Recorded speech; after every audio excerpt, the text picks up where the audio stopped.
Okay, yeah. So, good afternoon, everyone. Myself, Shomodeep Mukherjee. I'm from Bonyo, India, and thank you for your participation today. So, we are proud to organize this webinar, especially for St. Xavier's University, for the students of St. Xavier's University from various departments, and we are honored here to have Shri Agni Mitra with us, who is currently the IFS of the Regional Deputy Director of the Eastern Region, WCCB. And also we have Professor Devatri Banerjee from Environmental Science Department from St. Xavier's University, Kolkata. So welcome everyone, welcome Professor Banerjee and welcome Mr. Mitra to our show here.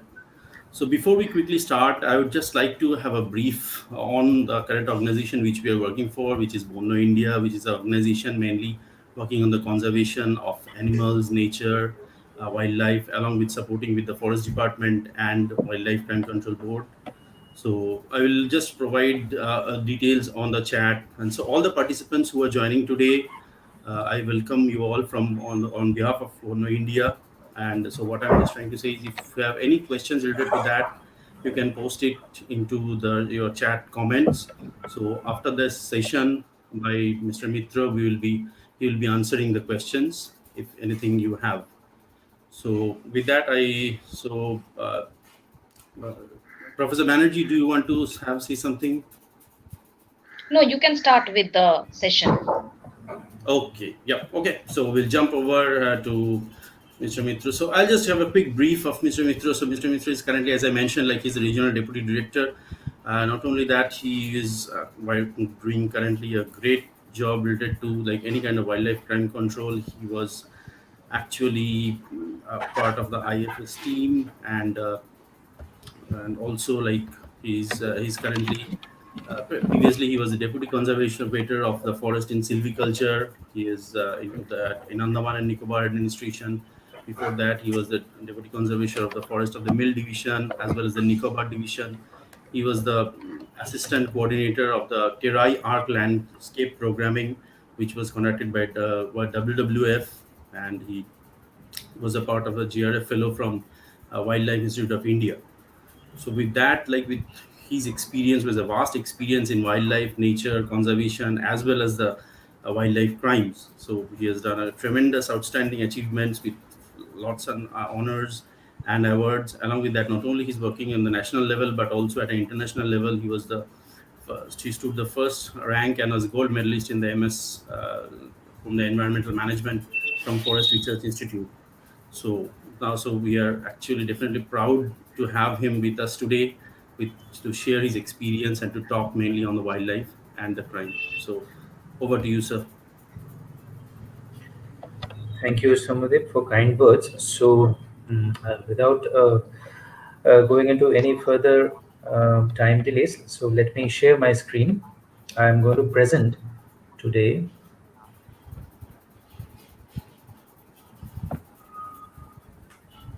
So,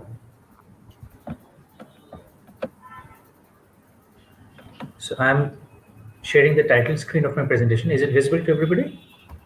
Not yet. I can see your screen. Okay, so I suppose it is live then, right? Yes, yes. Okay.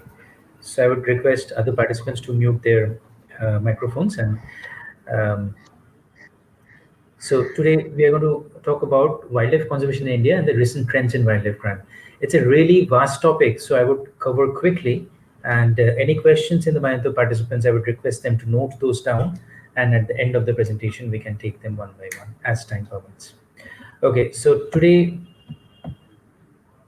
we are going to cover, first of all, the stakeholders in wildlife conservation in India, the wildlife conservation efforts in India by the government, by other bodies, threats to Indian wildlife, introduction to wildlife crime, major species and illegal trade, wildlife crime issues in Bengal, because we are here, little bit on the activities of Wildlife Crime Control Bureau, then the recent trends in wildlife crime, effect of COVID pandemic on wildlife crime, role of citizens in this fight against wildlife crime. So there's lots of topics, so let's begin. So the primary stakeholders in wildlife conservation are very many, but If you have to really point out the most important few, the number one is the forest fringe dwellers. So these are the people who are staying around forest areas, around wildlife habitats, and they have a direct day-to-day impact on wildlife conservation. The next group is, of course, the forest administration, that is the state forest department, who are sometimes at loggerheads, sometimes in cooperation with the forest fringe dwellers to bring about wildlife conservation in ground.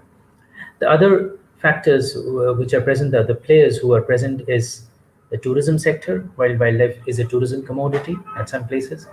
The central government organizations like National Tiger Conservation Authority, Wildlife Crime Control Bureau, other arms of the ministry, and the researchers who would find out facts about the habitat and find out ways and means to conserve the habitat and let the government implement it.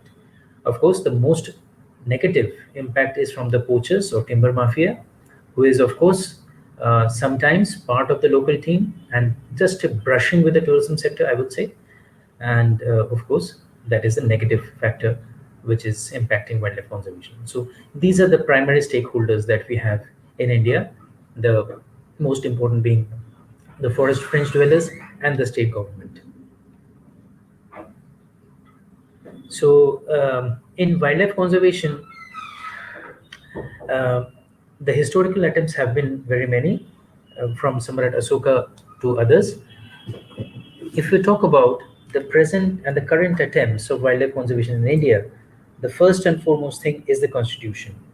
As we are aware, constitution is supreme in India today. And let me attract your attention towards a couple of provisions of the constitution where we see that in Article 48A and Article 51AG, the constitution talks about the directive principles in 48A, and in 51AG, the duty of the fundamental duties of citizens. And it says that the state shall endeavor to protect and improve the environment and to safeguard the forest and wildlife of the country. So it is a direction to the government to protect and safeguard the environment and safeguard the forest and wildlife. And in 51AG, as fundamental duties, it says that it shall be the duty of every citizen of India to protect and improve the natural environment, including forest, lakes, rivers, and wildlife, and to have compassion for living creatures.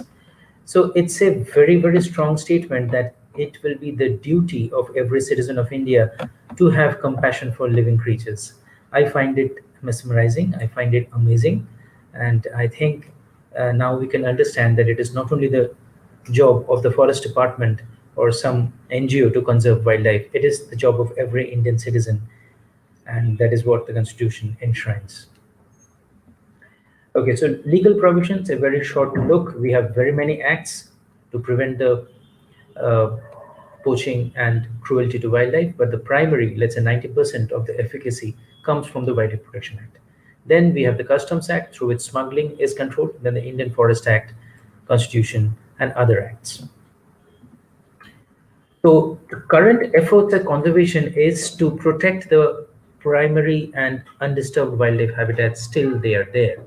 So to that end, we have 551 wildlife sanctuaries, more than 100 national parks, conservation reserves and community reserves, and the number is rapidly rising. These are July 2019 figures. I would suspect that there are few more conservation reserves and community reserves, if not national parks and sanctuaries, which have been added.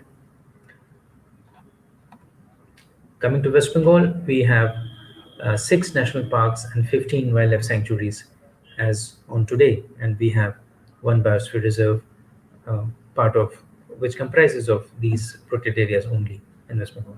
So most of it is in North Bengal. You can see these dark green patches there, and Sundarbans. Sundarbans in the southern Bengal and different wildlife areas in North Bengal. That is the most. Uh, that is where most of the wildlife habitats of West Bengal is. Right. So we have just talked about national park, wildlife sanctuary, conservation reserve, community reserve, and tiger reserve too. That is also a category of protected areas in India. So we know about national parks and wildlife sanctuaries. Those are invalid areas. Let's hear a little bit about conservation reserve and community reserves. So these are areas outside of the national parks and sanctuaries, but generally adjacent to them. In conservation reserve, it is government owned land, but the government invites the locals to have a consultation and to manage the area on the basis of a consensus for wildlife management and protection.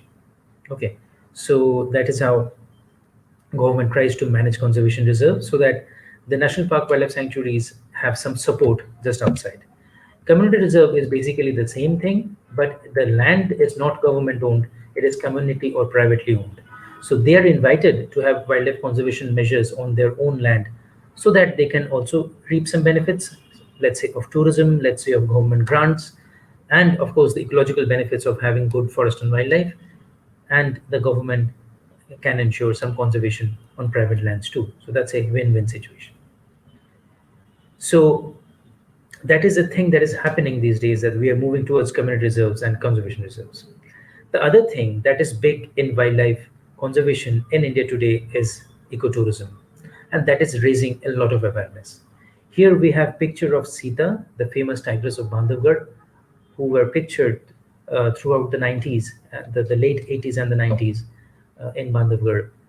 And it was the heydays of tiger tourism. So Sita featured at in more than 200 magazines worldwide and made in the cover of 17 of them. With this picture made the cover of National Geographic magazine. And tiger tourism was big in India. So gradually, Indian tourism, the domestic tourism for wildlife has also caught up. And if we look at tigers today, let's take Corbett as an example. This is a frame from Corbett.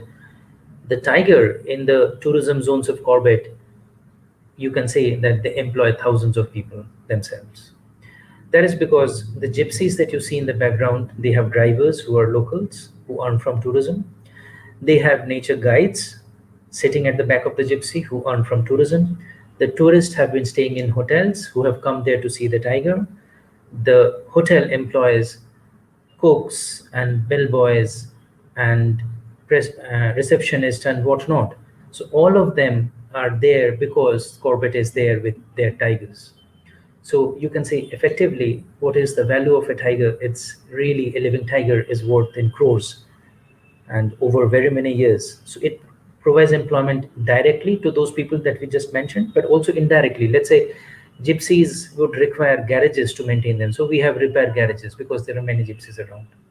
We would have farmers around this area, that is the Ramnagar area, growing high-end vegetables because it is required in the resorts and the hotels. So those are secondary employment that the tiger is providing, because it is only because of the tiger tourism that those needs arise. Okay, so that is the kind of secondary and then maybe tertiary employments that the tigers are providing. So that's the immense ecotourism value of tiger as a symbol, but of course of wildlife in general, that we sometimes fail to understand. We sometimes go by the value of a tiger by the illegal value of its pelt or bones or teeth in the illegal market, but that's not so. A living tiger is much more than the sum of its parts. Some more pictures from Corbett. Now let's look at conservation challenges in India. So this is a picture from about 100 years ago, when most of the subcontinent was heavily forested, and rapid increase in populations in the global decades. You can see in the last 200 years, we have just shot through the previous standards. However, at the same time, the growing of the population is decreasing. That means that population growth rate is decreasing. The rate of growth is decreasing, although the population is rising. The rate of that growth is decreasing, and it is expected that by 2100 year, the population is going to stabilize.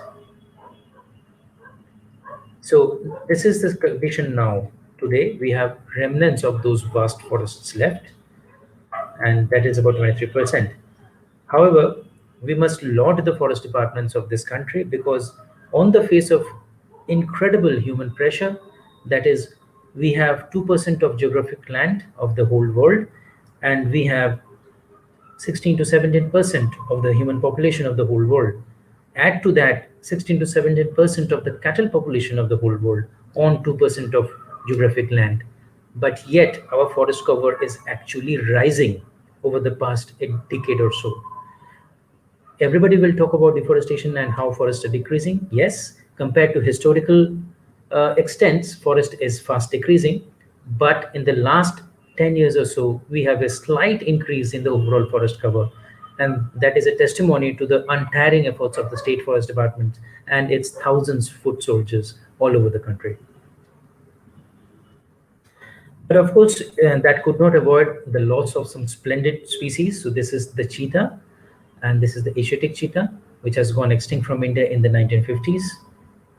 The banteng, extinct from the Northeast uh, about a couple decades ago. And some species, some subspecies are precariously close to extinction, being single populations, like the Gir lion. Numbers are increasing, but it's still at a very high risk. The Kashmir stag or hangul, the true wild buffaloes of Udantisita Nadi in Chhattisgarh. Most of the other wild water buffaloes that we have their genes admixed with domestic populations. So beyond that, we have very many challenges like destruction of habitat, fragmentation of habitat, poaching of wildlife, conflict with people, and the biggest challenge is poverty. That is, people are dependent upon forest resources for their very livelihoods, for their very existence. So that is why it is a really, really a very difficult problem to solve for a country like India. So we will just have glimpses of what are these. So an example of destruction of habitat, so shifting cultivation of jhum habitat where an area is slashed and burned and the area is cultivated for a few years after that. So earlier when human population levels were low, one used to go back to a patch only after 30, 40 years. So by that time, primary forest would have returned and there would be only few such patches. So it would be almost a sustainable thing. But nowadays with more and more human population, it is not so. You can see this patch, which is the current crop, I think, growing, and these patches also current. So it is a gradual denudation of the hills and the forests are going away in Northeast India. The other thing is firewood and other extraction of biomass from the forest. So this is supposed to be the food for the trees and the shrubs once it is broken down by the fungi and other microbes at the forest floor. But with continuous removal from the forest biomass is getting away at a faster rate than the forest can produce. So that is going to ultimately result into a very poor and degraded forest. So that is a problem which really has no easy answers.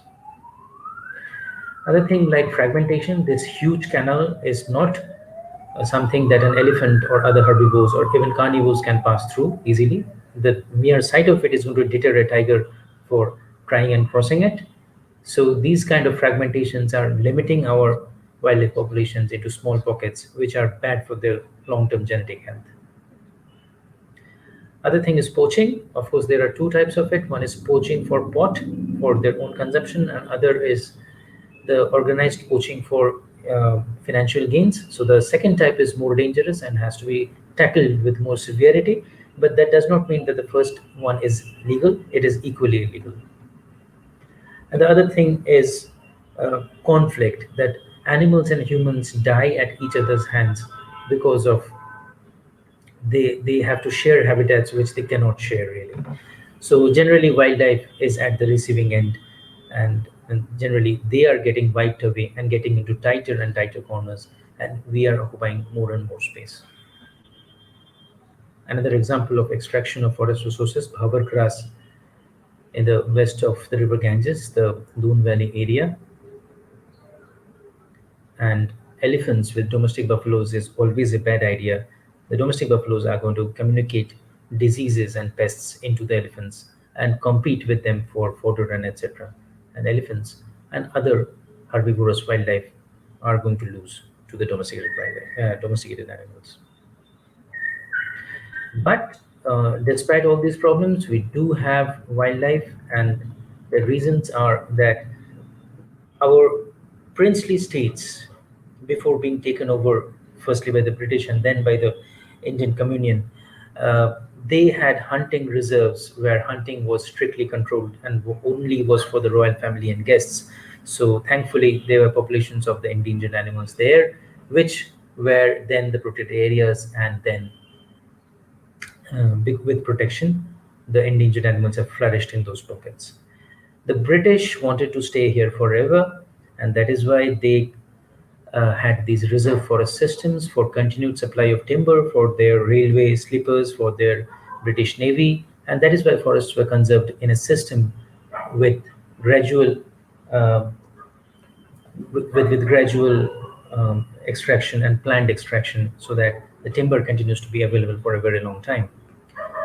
Cultural context, one is a large population of our northern part is vegetarian, and there is this philosophy of live and let live that separates Indian from many other our neighbors and brothers.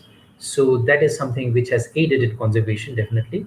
And the other thing I want to mention is a really brilliant crop of researchers and scientists who has been able to give the administrators fantastic policies and beautiful tools to work with, very true data to work with, which has dictated conservation policies in India and has brought about astonishing successes like the Tiger Project.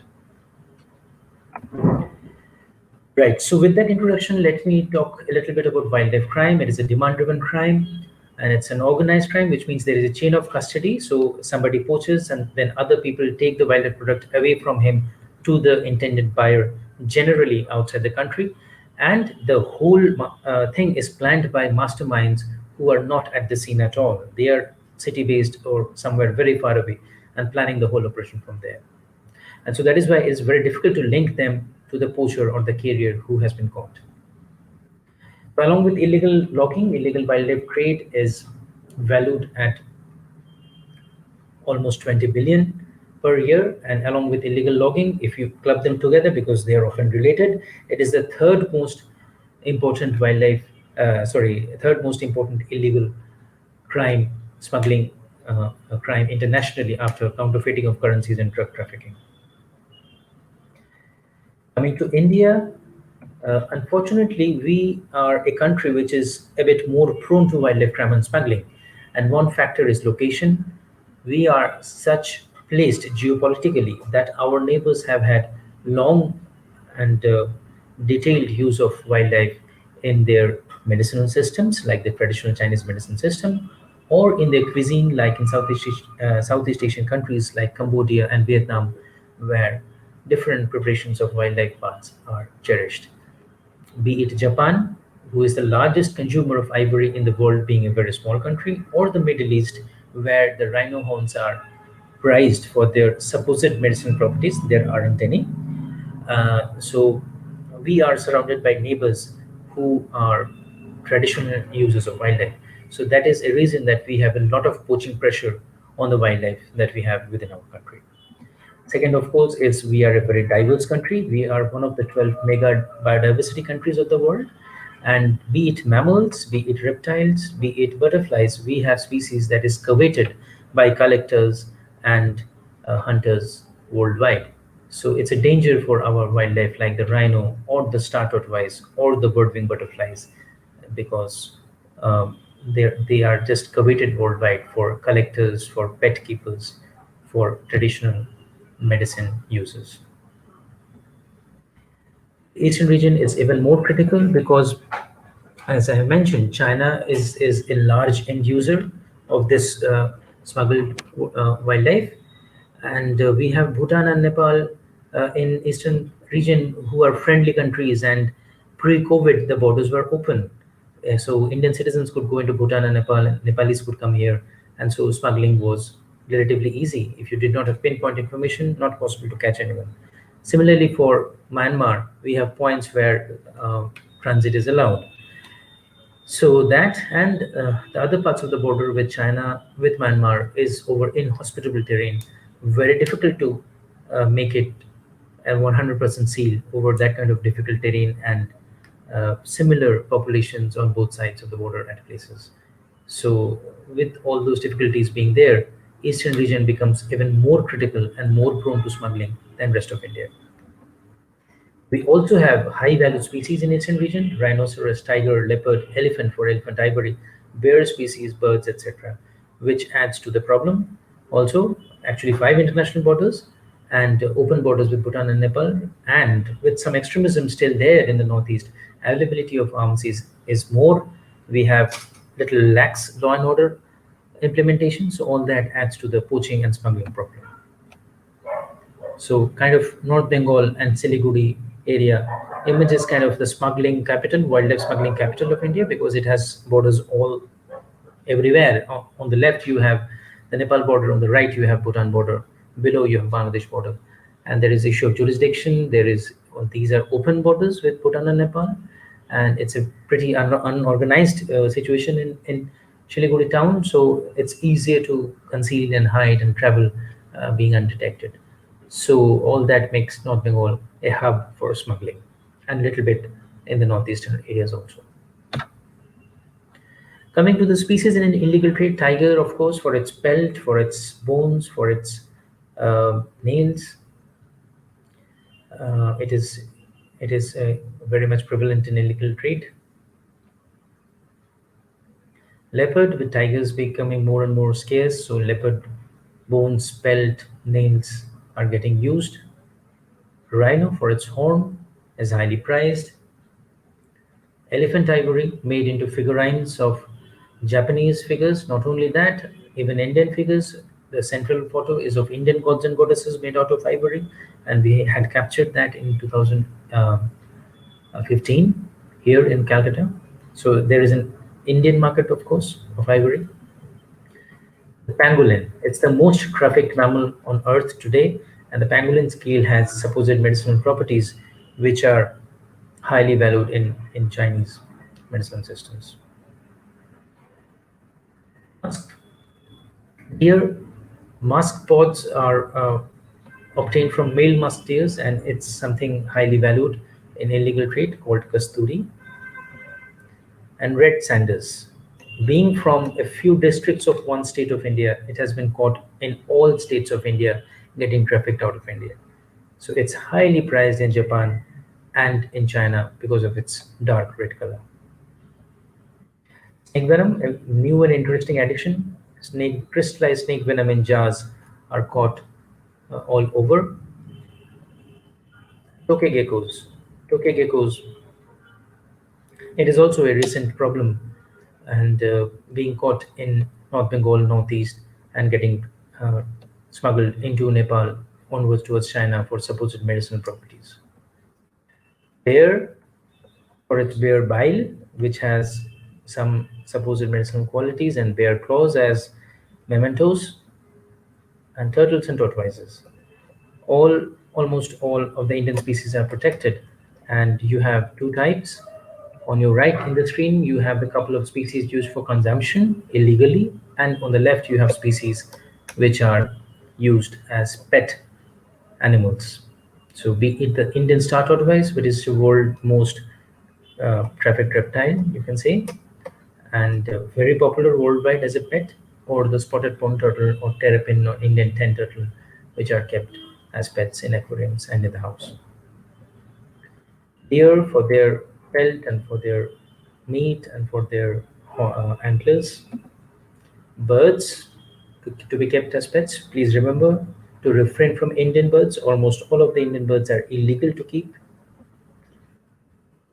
Then mongoose, hairbrushes. To the students, I especially appeal that the brushes that you're using should not be of mongoose hairbrushes.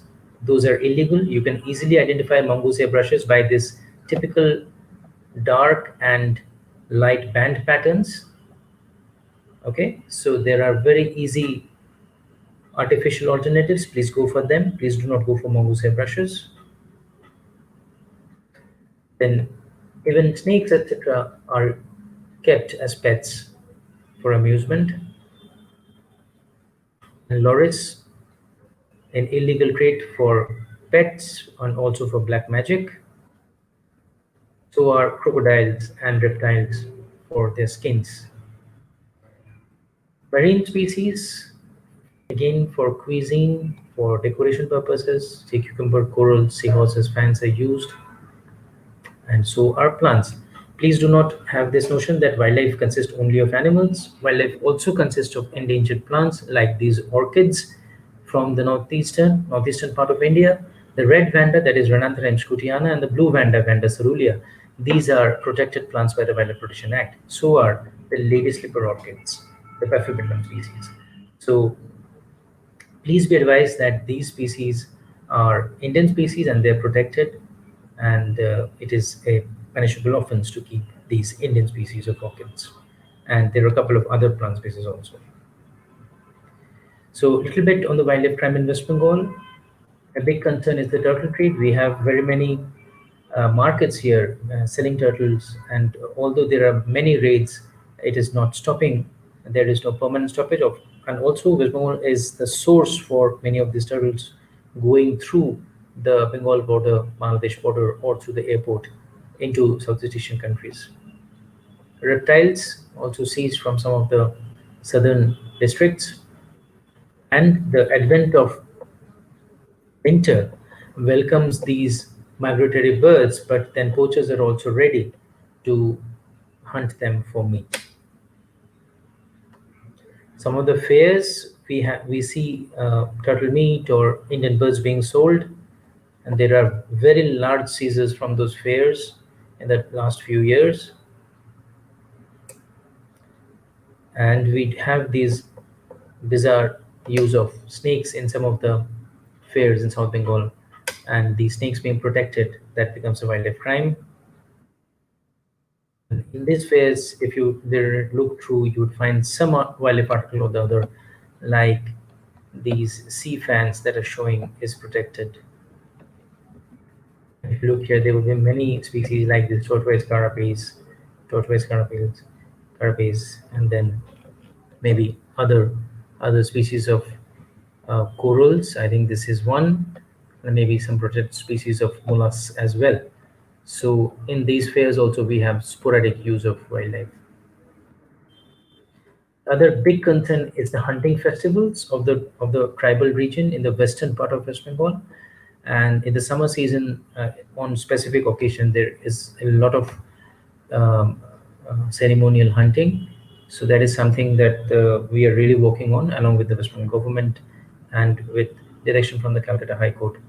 It is on the wane, but still we need to be very careful. Some photos from the tribal hunting days. Fishing cat is sometimes killed retaliatorily, and it is the state animal of West Bengal. Yes, so those were some picture of how the wildlife crime is in India and in West Bengal. So quickly, let me go through the functions of the Wildlife Crime Control Bureau. It's constituted as per the Act, Wildlife Protection Act, and we go on developing intelligence and doing joint operations like this catch of lion cub in 2nd June 2018, along with exotic langurs, catch of 32,000 Mongol brushes, and lots of parakeets who are then released back into the wild, snake venom jars, turtles, 1,700 plus of them, along with the truck in the back that you see had been seized. All these activities were possible through generation of intelligence and joint operations. So we do also conduct trainings for border guarding agencies that you can see here in uniform, and also for public representatives and members of the public, so that there is awareness for wildlife conservation and reporting of wildlife crime. We also publish pamphlets like this. This is a bilingual pamphlet on the wildlife crime in North Bengal. Right, so those are, in brief, the interesting activities of WCCB. Coming to the trends in wildlife crime, we see an fantastic increase in the number of seizures in the recent years. That might be due to better coordination and better detection, or it might actually be an increasing poaching numbers. Whatever it is, it has to be very closely monitored, and a careful analysis of the situation has to go into it in every country of the world. Regarding what has changed, on your left side, you see the percentages of different species as they were being smuggled in the years 2009 to 2013. And on your right side, you see the percentage of species smuggled from 2014 to 18. So what we see is a remarkable increase in rhinos and pangolins being smuggled.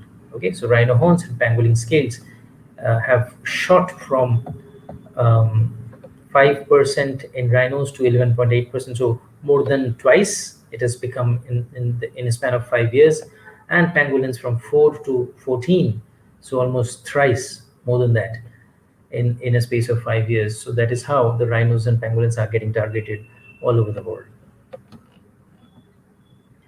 Similarly, regarding reptiles, unfortunately, India is the largest source of illegally smuggled reptiles outside, and our star tortoise is a very common um, species being smuggled.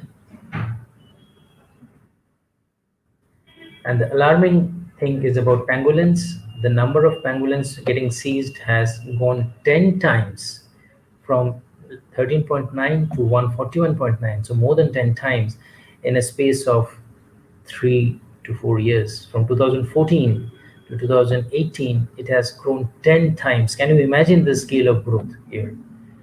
So that's a very alarming thing, and the enforcement agencies are working together to understand this and to prevent this. Fortunately for us, most of it is African pangolin, but unfortunately for us, African pangolin is running out, and any day the Asian species are going to be the target for poachers. So some smuggling routes worldwide, of course, as you can see, China and Vietnam, etc., is destination for the pangolin scales worldwide, and mostly African countries are the origins.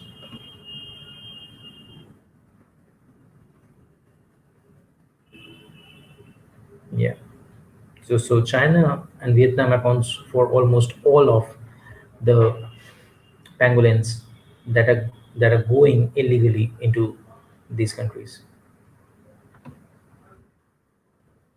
Reptiles, India unfortunately is a source, but again you can see China is the major destination country for all the reptile species getting smuggled illegally.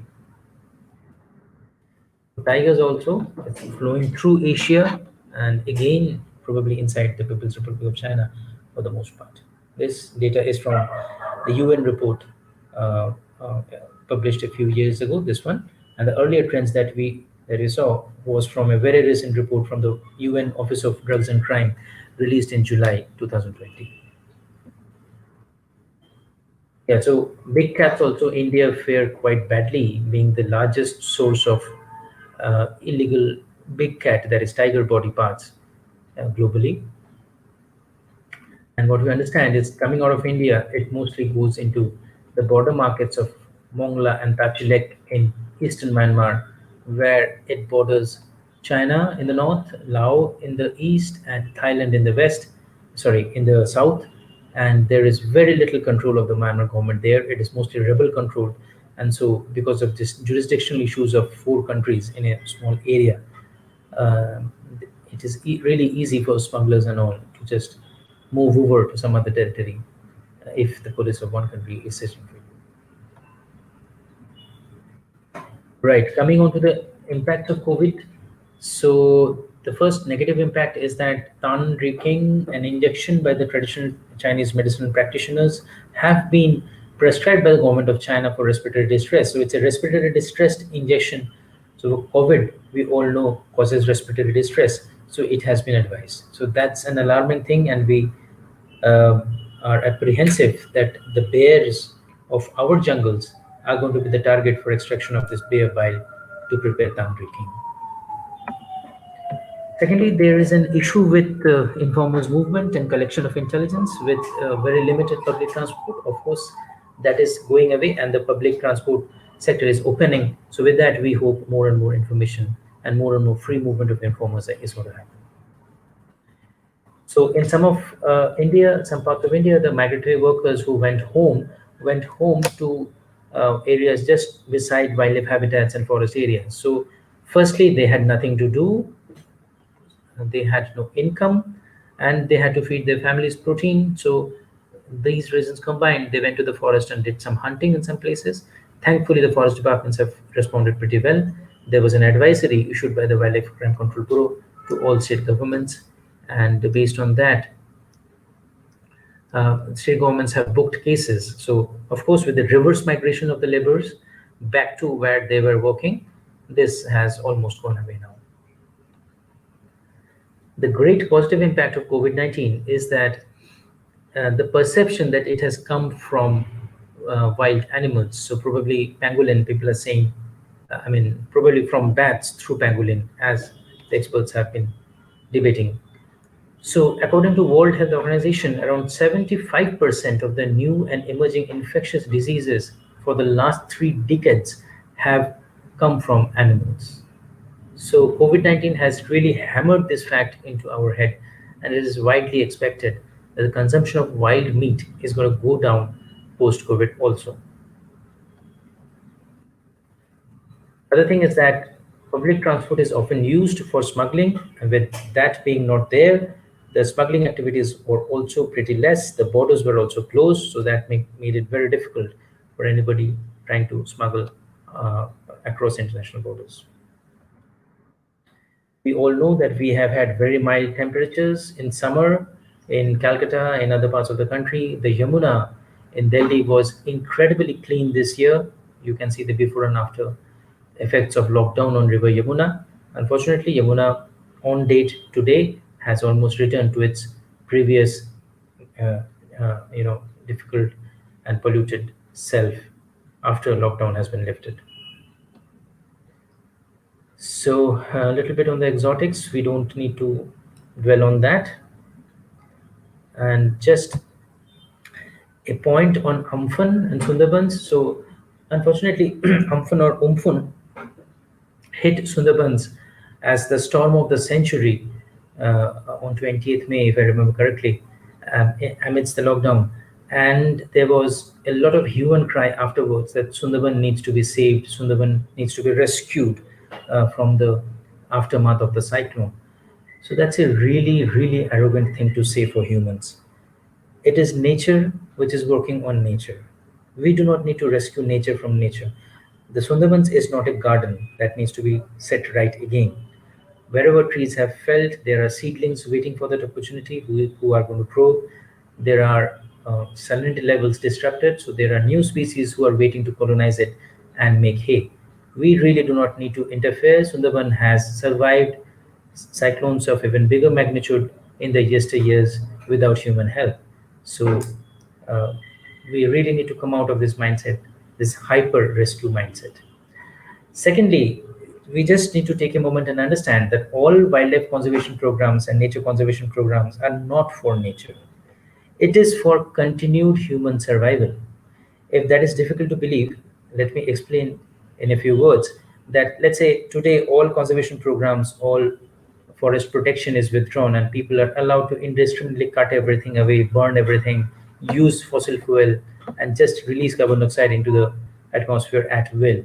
If that happens, then what is going to happen is we will have global warming more and more. We will have rising of the sea levels. We will have extreme weather events like cyclones and tornadoes, and we will have erratic weather patterns. We will have forest fires. We will have droughts and floods. And so within a few hundred years, the human population is going to wipe itself out, okay, or drastically lower to maybe 5% or 10% of what is present.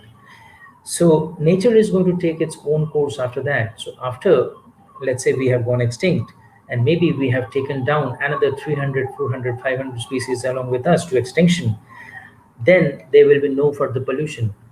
So gradually, all that carbon is going to be sequestered back into the forest.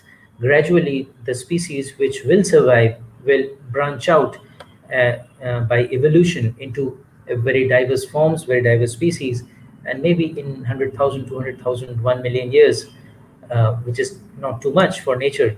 The nature is again going to get back to a state where it was before humans came on Earth.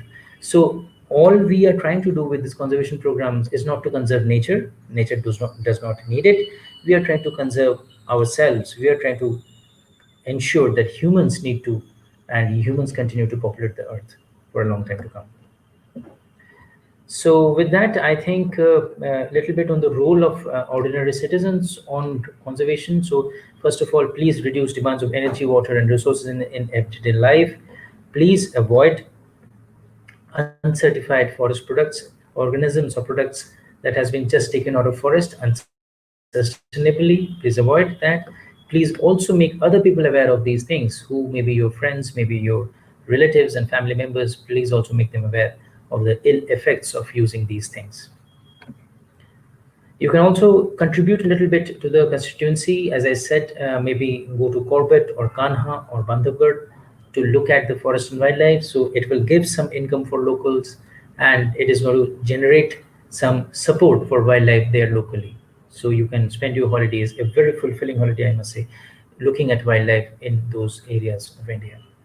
You can also participate in programs organized by NGOs like Bonyo here, or the bigger ones like WWF, where you can, get first-hand experience of small conservation programs like cleaning of the Santragachi bill, or awareness programs with students, etc.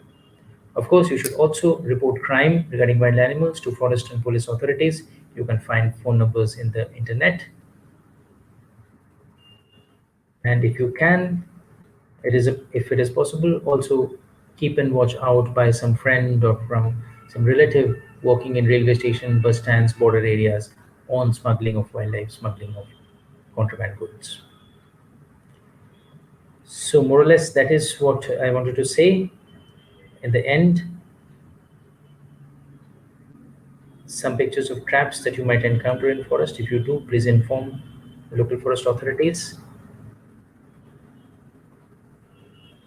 I share our contact details also uh, for information if you want to share anything on wildlife crime.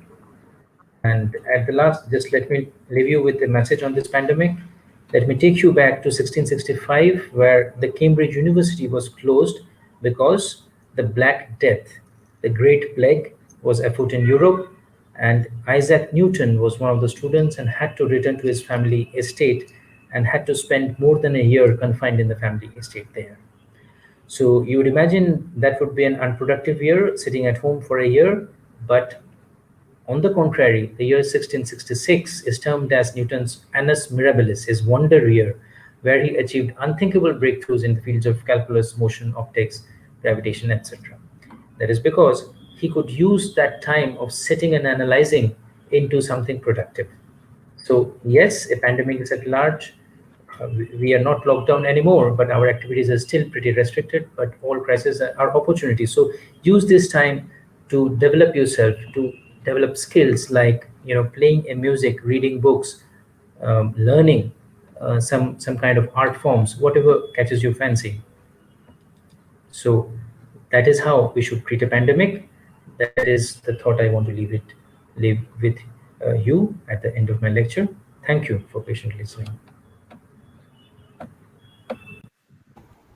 Great. Thank you so much, Mr. Mitra sir, for the great presentation. And there is a lot of information I know, like that, which the participants who were with us, especially the students, future generation, so they would be definitely interested. And as you said, like if there are any crimes or anything is happening in nearby areas, I think if they can provide that information to wildlife forest departments or WCCB or even some of the NGOs to us, will definitely together we can definitely go ahead and reduce that whatever the crime we have. So yep, thank you with that. So I'll just open for the question answer session. If we have one interesting question which I have got in the chat room from Mr. Tanmay Adhikari.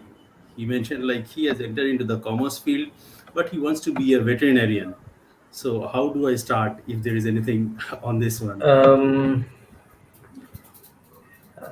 First of all, a lot of people enter into professions, enter into courses just because it is right in front of them. So first of all, we need to really picture beforehand where we want ourselves in life, professionally. So first that decision is made, then we should choose our stream. That is the first advice I want to give to all students, that do not be in a similar situation where Mr.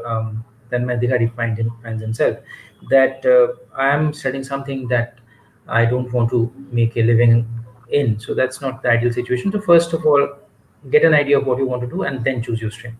But if you are like he is in his present situation, so I think with the change of the education policy, which is getting implemented, even with a background like a commerce, you can study veterinarian. So might be that you have to um, spend a few years, because veterinary is something that is not going to be night college or distance learning. Veterinary sciences, if you have to really study as a regular course. So if you're ready to spend few years of your life again, so I think with the change of the education policy, you can study veterinary sciences and you can um, become what you want to do. So that is one thing. Other thing is to participate in wildlife conservation otherwise, like being members of such NGOs, contributing to them, um, even going for, I don't know what age you are, so but going for government services where you can have some opportunity to serve the wildlife and environment, and those kind of options are also there without getting into the veterinary angle. That's all I wanted to say. Okay, great. Thank you. So, any other question, Professor Banerjee, from your side? Yes, I have a question, sir. Sir, in respect to the threatened species, is there any special conservation strategies that are there or uh, they can be performed in case of threatened species specifically? Yes, certainly. As I had briefly mentioned, we have the Project Tiger, which is now called the National Tiger Conservation Authority. So the Project Tiger was a project launched to protect the tiger, and it is fabulously successful. Tiger hunting was banned in 1969, and Project Tiger was launched in, I think, 1972. 71 or 72. So the number of tigers estimated at that point of time was only 1800. Okay, so despite the population of humans growing in leaps and bounds, despite losing forest compared to the 1971 level, now we have 3,000 plus tigers in India. So that's a stupendous success in the face of tremendous anthropogenic pressures, and that is because there was uh, very good science, as I had said, to guide our policies, and a very good implementation of the conservation measures. Similarly, we have Project Snow Leopard, we have Project Elephant, we have the lion conservation measures by the Gujarat government. We have the Project Dugong for the dugong or sea cow. So there are some specific um, directed conservation projects for few species. Beyond that, the general conservation philosophy in India is to protect the area in its entirety. So if you protect the habitat, the all of the species that there are inside are going to flourish. So that is the general uh, conservation philosophy and conservation strategy. But we do have these directed projects towards a few endangered species. Thank you, sir, for your answer. I have another question. I was coming about a report. There they stated that during this lockdown, there was an increase in poaching. Okay, so what is the reason behind this? That suddenly during this lockdown phase, there is an increase in the number of poaching that is taking place in our country. Yeah, so that was one of my slides towards the end, that uh, when the migratory workers, they were returning home, so some of them were they have their homes beside forest areas, wildlife habitats where there are deers and other wildlife, other so-called game like hares and monitor lizards, etc. So first of all, they did not have any income. Secondly, they did not have any occupation also. They were sitting at their homes. So both things put together, some of them who are skilled in hunting, they had gone out for hunting to have the meat and to feed their families and all that. So that is why there was an increase in this pot poaching for pot, poaching for consumption. So, and as I said, WCCB had issued an advisory, countrywide advisory, and had pointed out the pockets where this was happening, and the state governments had taken quick measures, and because of that, it gradually died down. And of course, with the unlocking, the migratory workers went back to the industrial centers of Mumbai and Bangalore, so that was not anymore. I want to point out that the organized smuggling, which is more of a concern, because that is where the valuable species of tigers and rhinos are poached for financial gains. So that has decreased drastically during the lockdown, because the borders were closed, because the public transports were not available, because any movement was scrutinized. So that is why during the lockdown we had a huge decline in the organized poaching, but some increase initially in the pot poaching, which went away with the unlocking. Thank you, sir, for your information. My pleasure. So we have one more question from Utkarsh Singhania.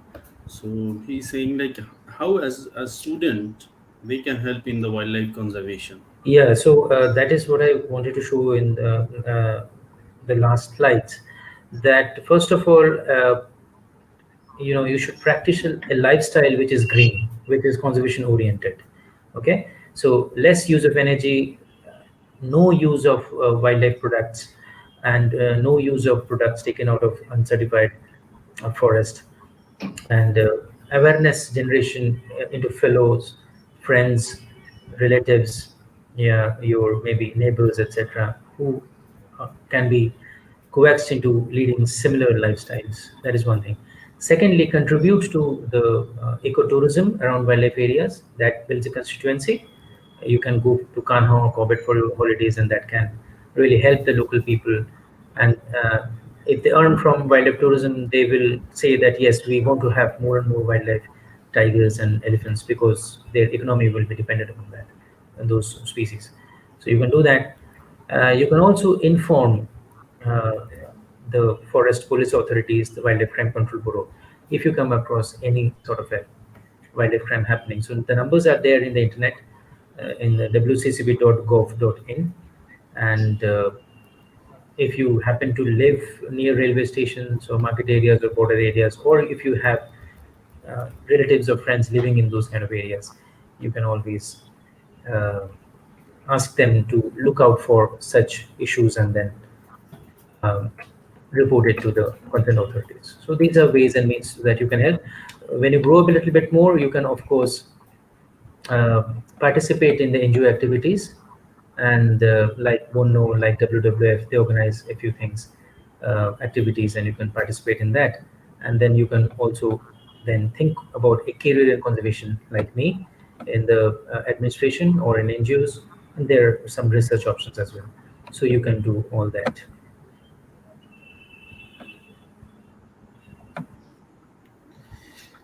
Okay, so thank you so much, Mr. Mitra. I think we are already about time. So I know like this discussion definitely would go long. There will be a lot many questions. So as you mentioned, like yes, if anybody is interested to have any kind of questions, any kind of query, they can definitely get in touch with us at Bono India at with our email or WhatsApp, which I've already provided in the during your discussion, which they'll find in the comment section. And yes, I think you can they can also get it from the WCCB website, which you already mentioned, and the contact numbers. So, with that, I think I would just like to conclude our session with my heartfelt thanks and gratitude to all the participants of St. Xavier's University, to Professor Banerjee, to Professor Shani as well, and finally, definitely to you, Mr. Mitra, for your precious time and valuable time. And thank you so much for all your help that you are doing in rescuing these wild animals and everything with all your team members, staffs, the Department of the Forest. So with Yeah, that, so I conclude the yes, session so and just thanking you let me once add again. that I implore upon the students to try and get into a career in conservation. Okay, so you can be an engineer or a doctor or something, and then of course take up conservation as a part-time activity. But more effective, if you're interested in forest and wildlife, more effective is to have a job which is related to wildlife conservation, like mine. So if you really are interested in wildlife conservation, so try for the administrative services like the Forest Service, the Indian Forest Service, State Forest Services.